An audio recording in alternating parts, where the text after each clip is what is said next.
So I'm here with Michael from Macro Micro, and we talked last year when you were here, but last year you didn't have this little guy, and this little guy is what?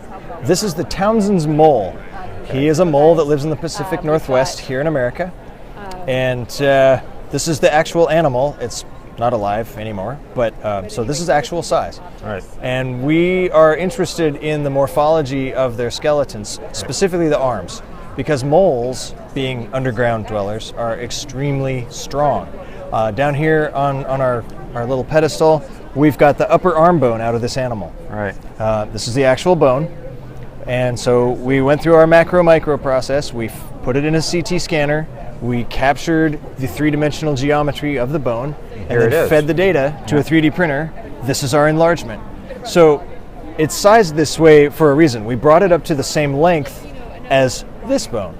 This is a cast of a human upper arm bone. Right. So now that we've got the same length, they're obviously not the same size, right? So now we can compare our proportions, talk about muscle attachments, joint angles, and all the things functionally that make the mole so ridiculously strong. Right. The mole can move 19 times its own body mass with each arm, and humans, of course, are nowhere near that. I did the math on this, and what that means is that would allow me to go out into the parking lot and just start shoving sedans around. Right. It translates out to like something over 3,200 pounds per arm. Right. So and you were saying that this here is just the socket. That's the ball right here on the end of your arm bone that plugs into your shoulder socket. Right. So this one, you can see how it's really big and round. That allows for a really big range of motion. Right. Because the way these guys work, they kind of do the breaststroke with their arm.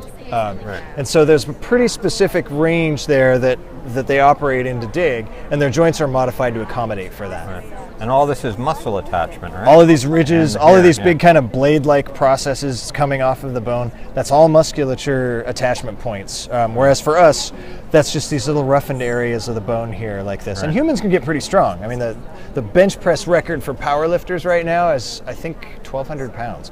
Wow. But that's from a 300-pound human who is very exceptional. This guy isn't near 300 pounds. No, and he's not exceptional. All the moles are like that. That's just what they do. It's their job. Right. This is amazing. So what's the scale from here up to here? How much did you bring it let's up? see. I think we went up 14 times actual size with that one. Yeah, and you've got remarkable resolution in here. Yes. Yes, we're very fortunate. Our exhibit is sponsored now. We're sponsored by 3D Systems, which is one of the leading makers of 3D printing equipment. And so now we have access to some of the best printers on the planet. And so we've got very nice high resolution prints. Our macro models are coming out beautifully. We're very pleased. Great. Well, thanks for sharing it with me, Michael. Nice to talk to you again. I'm very glad you stopped by. Okay, bye-bye.